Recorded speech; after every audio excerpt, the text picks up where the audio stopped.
ప్రేక్షకులందరికీ నమస్కారం. ఈరోజు మన స్టూడియోలో ప్రముఖ ఆధ్యాత్మికవేత్త ఆస్ట్రాలజర్ దత్తాత్రేయ గణపతి ఉపాసకులు మురళీధర్ శర్మ గారు ఉన్నారు. గురుగారితో మాట్లాడేద్దాం. నమస్కారం గురుగారు. మహాదేవ. గురుగారు, ఉగాది తెలుగు వారందరికీ ఎంతో విశేషమైన పండుగ. ఉగాది అనగానే సాధారణంగా ఆ రోజు లేస్తాం, కొత్త బట్టలు వేసుకుంటాం, గుడికి వెళ్తాం, దండం పెట్టుకుంటాం.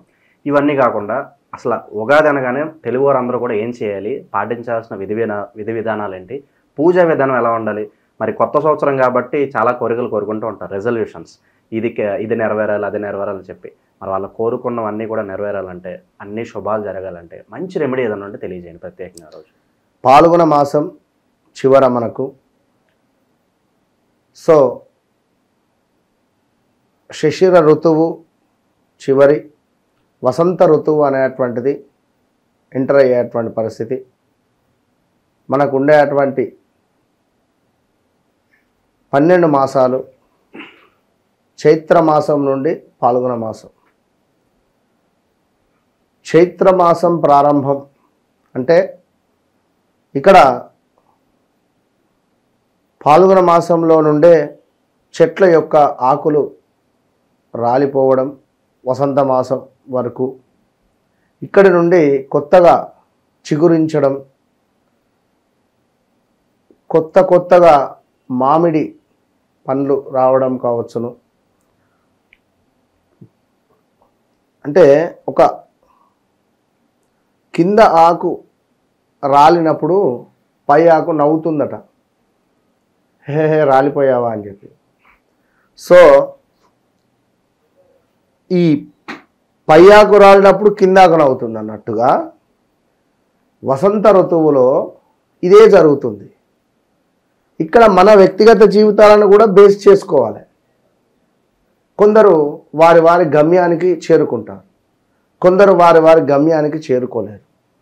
కొందరు మాటలు పడుతూ ఉంటారు, కొందరు నిందలు మోస్తూ ఉంటారు, కొందరు చేయని తప్పుకు బాధలు అనుభవిస్తూ ఉంటారు, కొందరు హెల్త్ ఇష్యూస్తో ఇబ్బంది పడుతూ ఉంటారు, కొందరికి కొత్తగా రోగాలు వ్యాధులు సోకే పరిస్థితి ఉంటుంది. కొందరు అద్భుతంగా వెలుగుతారు, కొందరు అద్భుతంగా వెలిగినటువంటి వారు డౌన్ఫాల్ అయిపోతూ ఉంటారు. ఒకటి ఏమిటి, రెండు ఏమిటి, ఇట్లా మన వ్యక్తిగత జీవితంలో మన కళ్ళ ముందు ఉండేటువంటి వారిని నిదర్శనంగా ఆదర్శంగా తీసుకోవాలి. ఇక్కడ ఉగాది కొత్త చిగురు అనేటువంటి కొత్తగా చిగురిస్తాయి. సో మన జీవితాలు కూడా కొత్తగా చిగురించాలి. ఏం చేస్తే చిగురిస్తాయి అనేటువంటి భావనలో మనం ఉండాలి. ఎందుకు? ఉగాది. సో ఉగాది టు ఉగాది పంచాంగ శ్రవణం. పంచాంగము మనకు ఎంతో అద్భుతాన్ని తెచ్చిపెడుతుంది.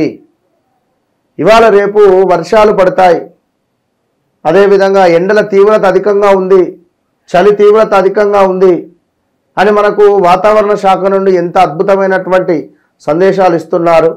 సో వారు చెప్పినటువంటి మాటలు అంతకు మ్యాక్సిమం కాకుండా వర్షాలు పడే సూచన ఉన్నది, తీవ్రంగా ఎండలు ఉండబోయే సూచన ఉన్నది, తీవ్రంగా చలి యొక్క ఉష్ణోగ్రత తీవ్రంగా ఉండబోయే పరిస్థితి ఉన్నది, అంతే పరిస్థితి ఉంది అంటున్నారు. సో ఇక్కడ 50-50 ఛాన్సెస్. సో జరిగితే ఆల్రెడీ వాతావరణ శాఖ చెప్పింది. సో జరగలేదు అనుకో, సూచించాం, సో జరగవచ్చును అంటే అర్థం చేసుకోండి ఇక్కడ.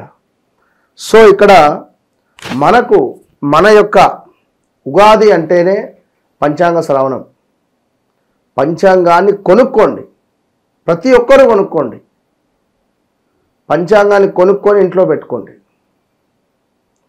దీంతో పాటుగా భగవద్గీతను కొని ఇంట్లో పెట్టుకోండి, అంతే. సో మొన్న సునీత గారు కూడా మనకు వినాయకుడు బొమ్మ మనకు ఆ యొక్క మన భగవద్గీత కూడా నాతో ఉంటుంది అని చెప్పడం జరిగింది. అంటే నమ్మకం, భగవద్గీత మనకు ఒక జ్ఞానాన్ని ఇస్తుంది. సో కొనుక్కున్నాము అని కాకుండా రోజు ఒక శ్లోకమైనా మనం తెలుసుకోవాలి. 1-2 శ్లోకాలైనా మనం తెలుసుకోవడం వల్ల ఎంతో అద్భుతమైనటువంటి ఫలితం ఉంటుంది.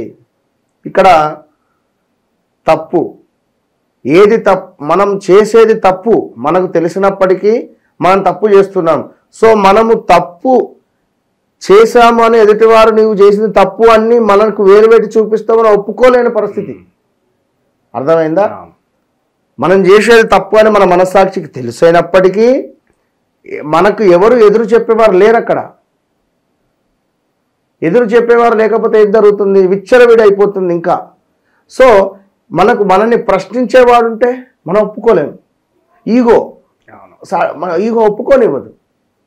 సో ఎందుకు ఒప్పుకోవాలి, ఎందుకు ఒప్పుకోకూడదు అనేటువంటి జ్ఞానం మనకు తెలుస్తుంది ఆ యొక్క భగవద్గీతలో. సో పంచాంగం కొనుక్కోండి, మీ ఇంట్లో పెట్టుకోండి. అదేవిధంగా ఈరోజు నువ్వుల నూనెతో కంప్లీట్గా బాడీ మొత్తము కూడా ఒక మసాజ్ లాగా చేసుకోండి, చక్కగా రాసుకోండి. దీనివల్ల గ్రహ దోషాలకు సంబంధించినటువంటి నివారణ అనేటువంటిది కలుగుతుంది. ఉగాది పండుగ రోజు నువ్వుల నూనెతో శరీరానికి కంప్లీట్గా రాసుకొని ఒక పావు గంట 20 నిమిషాలు ఉన్న తర్వాత స్నానాన్ని ఆచరించడం వల్ల శరీరంలో ఉన్నటువంటి ఎలాంటి మనకు రోగాలు కానీ, అంటే లైక్ ఇప్పుడు వైరస్ ఇలాంటివి ఏవైతే చెడు సంబంధిత విషయాలన్నీ కూడా దూరం అయిపోతుంది ఈరోజు ఈ యొక్క స్నానాన్ని ఆచరించడం వల్ల. సో అదేవిధంగా వేప పువ్వు తినడం వల్ల మనకు మోక్షము కావచ్చును, అదేవిధంగా అద్భుతమైనటువంటి ఫలితము లభిస్తుంది. నింభ కుసుమ భక్షణము అంటే ఏమిటి?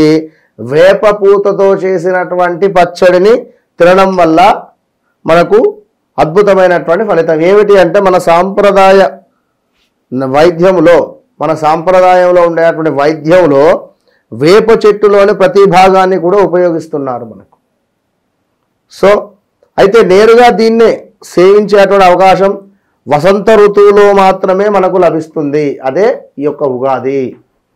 కనుక పైగా ఈ సమయంలో పిల్లలకు చికెన్ ఫాక్స్, ఈ స్మాల్ ఫాక్స్ అంటే పోచమ్మ అని అంటూ ఉంటారు. పిల్లలకు మనకు అవుతూ ఉంటవి, పోచమ్మ తల్లి అంటారు. సో అలాంటివి జరిగేటువంటి ఛాన్సెస్లలో కూడా మనకు రాకుండా ఉంటుంది, ముందు జాగ్రత్త. కనుక వీటన్నింటినీ కూడా దృష్టిలో పెట్టుకొని మనకు తప్పకుండా చెప్పడం జరుగుతుంది. సో వేప, మామిడి, అశోక చిగుళ్ళు అదేవిధంగా కలిపినటువంటి ప్రసాదాన్ని తినాలని చెప్పి మనకు పెద్దలు చెప్తూ ఉన్నారు, శాస్త్రం కూడా చెప్పడం జరుగుతున్నది. కనుక పంచాంగ శ్రవణం ఇది కూడా చాలా అవసరం. పంచాంగ శ్రవణము కనుక ఏ గ్రహాలు ఎట్లా ఉన్నాయి, మనకు గ్రహస్థితులు ఏమిటి, ఏ విధంగా మారబోతున్నాయి, మరి ఇందాక ఓడలు బండ్లు, బండ్లు ఓడలు అని చెప్పుకున్నాం. అదేవిధంగా మన జాతకం కూడా మారబోతుందా అనేది కూడా తెలుసుకోవచ్చును. కనుక ఇలా ఇంటివి చేసుకుంటూ నువ్వులకు సంబంధించినటువంటి లడ్డూలను తినడం. సో నలుగురినితో మనసు పూర్తిగా మాట్లాడడం, లోపల ఒకటి బయటికి ఒకటి కాకుండా నలుగురితో ప్రేమగా మాట్లాడాలి.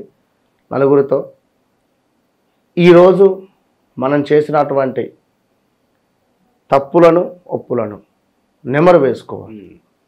సో మరొక సంవత్సరంలో నేను తప్పకుండా ఈ విధంగా నేను ఉండను, మారుతాను, నా బిహేవియర్ నేను మార్చుకుంటాను అనుకొని మీ కోరికలు ఏవైతే ఉన్నాయో చక్కగా కూడా ఒక వైట్ పేపర్లో బ్లూ పెన్తో రాయండి. విష్, మీ విష్ ఏమిటి, మీ కోరిక ఏమిటి రాయండి. రాసి ఒక 4-3 బిర్యానీ ఆకు దొరుకుతుంది మనకు, అది తీసుకోండి.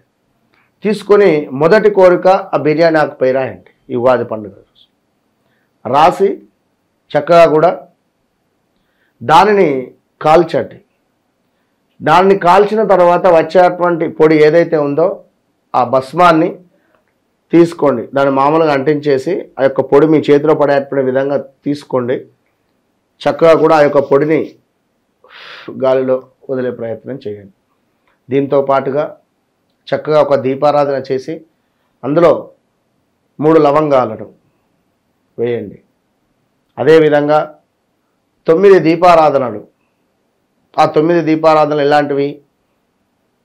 మొదటి దీపం ఓం సూర్యాయ నమః అని దీపాన్ని వెలిగించండి. అందులో ఒక బెల్లం వేయండి, చిన్న బెల్లాన్ని. ఓం చంద్రాయ నమః 4 గింజల అక్షింతలు వేయండి. వెలిగించి. మూడవది ఓం కుజగ్రహాయ నమః. మైసూరు పప్పు అని దొరుకుతుంది, మసూరు పప్పు, ఒక 4 గింజలు వేయండి. నాలుగవది ఓం బుధాయ నమః అనుకొని దీపారాధన చేసి ఒక 3 ఇలాచీలు వేయండి. ఐదవది ఓం గురుగ్రహాయ నమః అనుకొని దీపారాధన చేసి అందులో కాస్త పసుపును వేయండి, చిటికడు నూనెలో. ఇక నెక్స్ట్ ఓం శుక్రాయ నమః అనుకొని శుక్రుడికి దీపారాధన చేసి చక్కగా కూడా ఒక 3 గులాబీ రెక్కలు అందులో వేయండి. అటు పిమ్మట ఏడవది ఓం శం శనైశ్చరాయ నమః అనుకొని దీపారాధన చేసి ఒక 3 లవంగాలు వేయండి. మరొకటి ఓం రం రాహవే నమః అనుకొని దీపారాధన చేసి అందులో జీలకర్ర వేయండి. ఓకే. చివరిది ఓం కేతవే నమః దీపారాధన చేసి అందులో ఆవాలను వేయండి, నల్ల ఆవాలు. ఈ విధంగా 9 దీపారాధనలు చేయడం వల్ల నవగ్రహాలకు సంబంధించినటువంటి ప్రీతి మీ ఇంట్లో ఉంటుంది తప్పకుండా. సో ఈ యొక్క ఉగాదిని అద్భుతంగా చేసుకోవాలని చెప్పి మనస్ఫూర్తిగా కూడా కోరుకోవడం జరుగుతుంది. ప్రేక్షకులకు మరొక్క మారు విశ్వావసునామ సంవత్సర శుభ ఆశీస్సులు. చాలా బాగా వివరించారు గురుగారు. మీకు కూడా ఉగాది శుభాకాంక్షలు గురుగారు. ధన్యవాదాలు. వచ్చిందా ఆమె?